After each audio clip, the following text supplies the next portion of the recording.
आज की इस वीडियो के अंदर हम बात करेंगे यूपीएससी सीएससी प्रीलिम्स के जो एग्जामिनेशन हुआ है, इसके जितने भी हिस्ट्री के क्वेश्चंस पूछे गए थे इस एग्जामिनेशन में, इस हिस्ट्री क्वेश्चंस के एनालिसिस करेंगे और इनके सोर्स फाइंड करेंगे कि ये क्वेश्चंस कहाँ से पूछे हैं यूपीएससी ने। वीडियो स्टार्ट होने से पहले बता देता हूँ कि जो हमारा बाकी सब्जेक्ट हैं जैसे ज्योग्राफी हो गया, पॉलिटी हो गया और इंटरनेशनल रिलेशन हो गया, इसके भी हमने एनालिसिस कर रखे हैं और उसकी जो प्लेलिस्ट है उस प्लेलिस्ट की लिंक आपको डिस्क्रिप्शन में मिल जाएगी, तो वहाँ पे आप चेक करोगे तो आपको सीरीज वाइज सारी वीडियो मिल जाएंगी। तो चलिए अपनी हिस्ट्री वाली वीडियो को स्टार्ट करते हैं। तो दोस्तों हिस्ट्री में अगर बात करें तो इस बार काफ़ी कम क्वेश्चंस पूछे हैं यूपीएससी ने, 8 से 9 क्वेश्चन पूछे हैं यूपीएससी ने। अगर आप कुछ पॉलिटी क्वेश्चंस मिला दो जैसे गवर्नमेंट ऑफ इंडिया एक्ट 1935 वगैरह, तो आपका ये 10-11 चले जाएगा, वरना ये जो प्योर हिस्ट्री क्वेश्चंस हैं वो अपना 8 से 9 ही है। तो 8 से 9 क्वेश्चंस में अगर हम देखें तो 4 क्वेश्चंस डायरेक्टली हमारे इस बुक से पूछे हैं जिसका नाम है उपेंद्र सिंह, जो हमारी काफ़ी फेमस बुक है। ये आजकल यूपीएससी इसी बुक से काफ़ी क्वेश्चंस पूछता है, सीडीएस में भी सीएपीएफ में भी। तो 4 क्वेश्चंस हमारे इस बुक से आए हैं।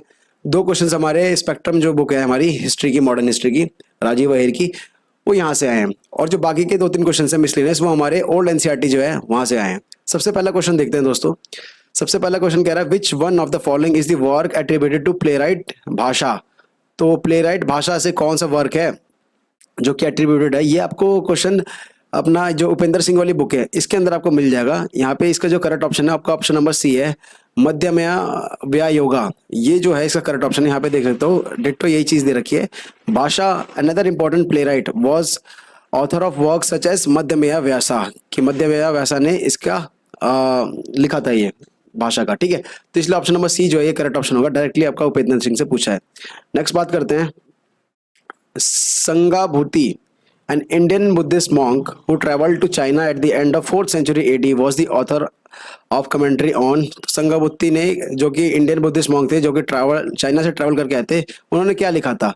तो दोस्तों इसका जो करेक्ट ऑप्शन है वो आपका ऑप्शन नंबर सी है। इन्होंने लिखा था सर्ववस्तिवादा विनाया, ठीक है। तो ये जो है इन्होंने लिखा था, ये भी आपको उपेंद्र सिंह के अंदर मिल जाएगा। यहाँ पे आप देख सकते हो ये वाली लाइन अगर आप पढ़ो, many Indian monks who travelled to China during these centuries belong to Kashmir, they included Sanghabhuti, author of the commentary on the Sarvastivada, ठीक है। तो यहाँ पे डायरेक्ट दे रखा है संगाभूति जो है इन्होंने करा था। संगाभूतिवादा who was in China in 381 CE, ठीक है। तो ये चीज़ इन्होंने बता रखी है, ये जो चाइना से आए थे इंडियन बुद्धिस्ट मॉन्क थे, इन्होंने सर्वावस्थीवादा लिखा था। उपेंद्र सिंह से डायरेक्टली पूछा है। नेक्स्ट बात करते हैं कंसिडर द फॉलोइंग इन्फॉर्मेशन। यहाँ पे आर्कियोलॉजिकल साइट दे रखी है, यहाँ पे स्टेट दे रखा है और यहाँ पे इसके बारे में डिस्क्रिप्शन दे रखा है। यहाँ पे आपको बताना है कौन सी यहाँ पे हैं, कितने यहाँ पे सही हैं। तो देखो इसमें दोस्तों अगर देखें तो ये भी आपको उपेंद्र सिंह में आपको मिल जाएगा। यहाँ पे अगर आप देखो सबसे पहला हमारा यहाँ पे जो ईमान गाँव दे रखा है, ईमान गांव जो हमारा होता है ये हमारा महाराष्ट्र के अंदर इसने यहाँ पे दे रखा और कैलकोलिथिक साइट्स बता रखी है इसे। तो यहाँ पे अगर ये वाली लाइन पढ़े तो ये चीज़ कंफर्म करती है उपेंद्र सिंह में। देखो एट द कैलकोलिक साइड ऑफ ईमान गांव इन महाराष्ट्र, ठीक है। तो ये देखो तीनों कीवर्ड में मिल गए, कैलकोलिथिक साइड, ईमान गांव और महाराष्ट्र। तो इसलिए जो ऑप्शन नंबर ये जो 2 है स्टेटमेंट, ये तो हमारी सही होगी। उसका तो हमारा मंगाडू देखते हैं। देखो यहाँ पे ये चीज़ क्या बता रखी है, the megalith at Mangalu in Kollam district of Kerala. तो 3 कीवर्ड हमें मिल गए, मेगालिथ, मंगालू और हमारा केरला। यहाँ पे देखते हैं मैच करते हैं, तो यहाँ पे भी ये चीज़ कंफर्म है। देखो मंगालू और जो कि केरला के अंदर है और एक मेगालिथिक साइट है, ठीक है। तो ये 2 और 3 हमारे सही होंगे और यही हमारे करेक्ट ऑप्शन होंगे। ऑप्शन नंबर बी जो हमारा चंद्र केतु है ये हमारा वेस्ट बंगाल के अंदर आता है, ना कि हमारा उड़ीसा के अंदर, ठीक है। और जो हमारा ये सलीहुंदम है ये हमारा रॉक का कट क्लेव ना होके ये हमारा ब्रिक बेस्ड था, ब्रिक बेस्ड बुद्धिस्ट स्तूपा थे, ठीक है। तो ऑप्शन नंबर बी जो है हमारा करेक्ट ऑप्शन होगा।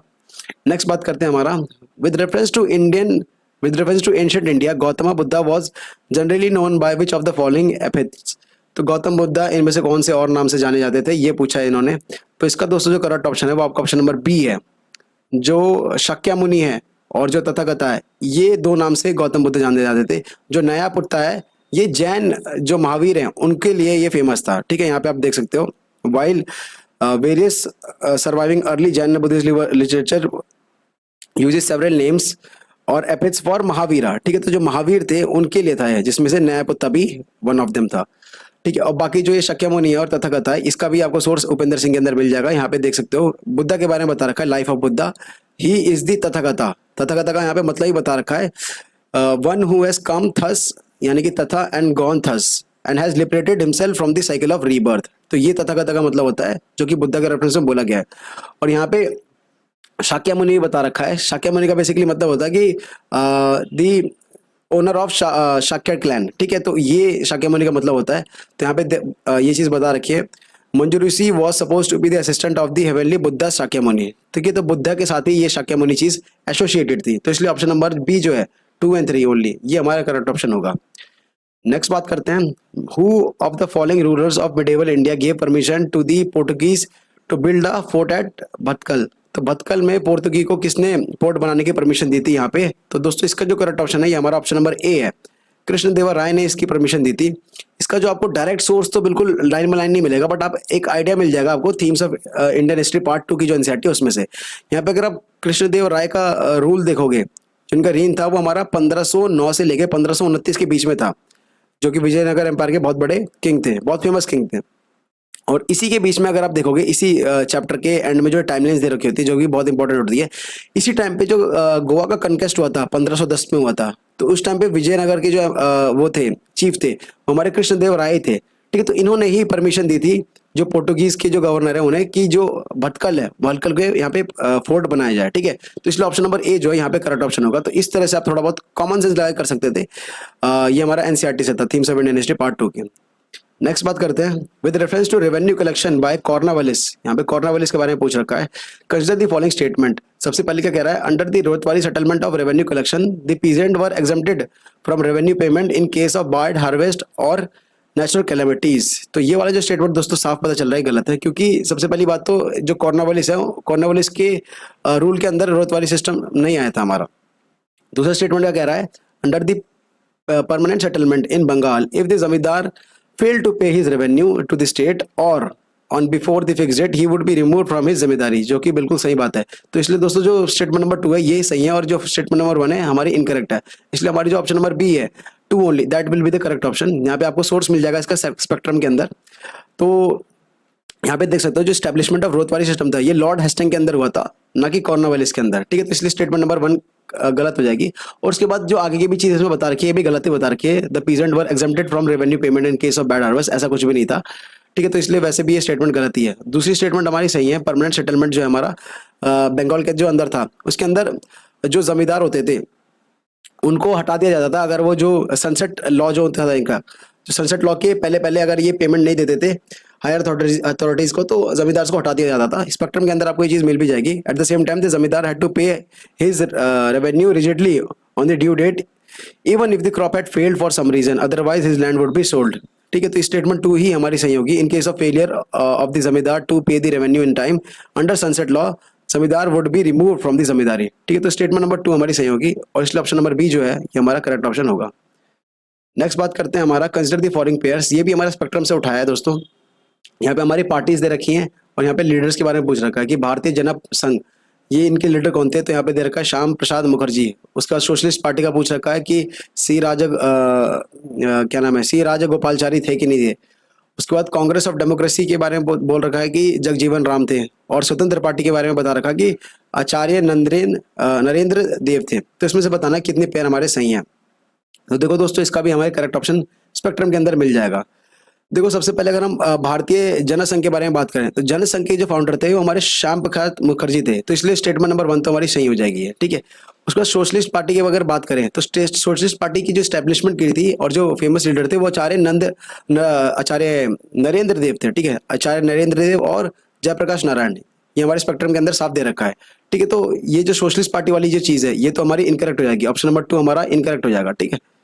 अब कांग्रेस फॉर डेमोक्रेसी की अगर बात करें तो CFD जो होता है हमारा कांग्रेस फॉर डेमोक्रेसी, ये हमारा जगजीवन राम जो थे और हेमवती नंदन बहुगुणा, इन्होंने मिलकर बनाया था CFD कांग्रेस ऑफ डेमोक्रेसी। यहाँ पे देख सकते हो in February Jagjivan Ram, Nandini Satpathy and Hemvati Nandan Bahuguna left the Congress of Indira Gandhi to form their own party Congress for democracy, ठीक है। तो ये जगजीवन राम ने फाउंड किया था, तो इसलिए स्टेटमेंट नंबर 3 बिल्कुल सही है। और स्वतंत्र पार्टी की अगर बात करें, स्वतंत्र पार्टी के जो फाउंडर थे वो C राजगोपालाचारी थे, ठीक है, ना कि आचार्य नरेंद्र देव। तो इन्होंने ये इंटरचेंज कर दिया था ऊपर और नीचे का, ठीक है, तो ये स्टेटमेंट नंबर 4 भी हमारी इनकरेक्ट हो जाएगी। इसलिए हमारी केवल 1 और 3 जो है ये ही हमारी सही ऑप्शन होगा, और इसी के साथ हमारे ओनली 2 जो है ये हमारा करेक्ट ऑप्शन होगा, ऑप्शन नंबर बी, ठीक है।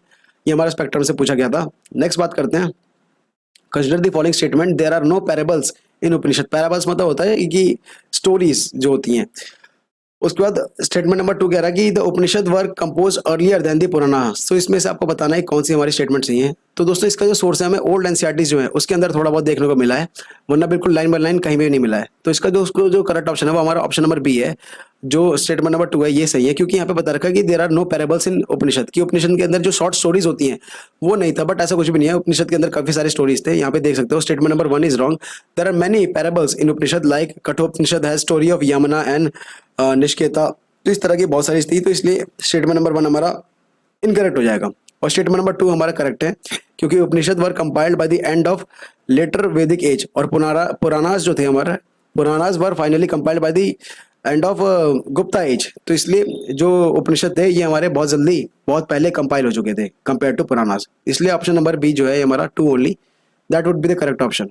दोस्तों इसी के साथ हमारे हिस्ट्री के सारे क्वेश्चंस खत्म होते हैं। तो हमारे देखिए हमने कि 8 से 9 क्वेश्चन नहीं पूछे गए थे इस बार हिस्ट्री में, काफी कम क्वेश्चन पूछे गए थे, जिसमें से हमारे उपेंद्र सिंह और जो मॉडर्न हिस्ट्री है यहाँ पे स्पेक्ट्रम, यहाँ से हमारे 2 क्वेश्चन और उपेंद्र सिंह थे 4 क्वेश्चन, और जो ओल्ड एनसीईआरटी थी उसमें से 1-2 क्वेश्चन पूछे गए थे। तो दोस्तों this was all about this video, और जो बाकी के एनालिसिस हैं उनका लिंक आपको डिस्क्रिप्शन के अंदर मिल जाएगा। उसकी एक प्लेलिस्ट है, प्लेलिस्ट की लिंक मैं दे दूंगा, उसमें आपको सारी वीडियोस मिल जाएंगी। तो दोस्तों मिलता है आपको अगली वीडियो में, तब तक के लिए जय हिंद, जय भारत।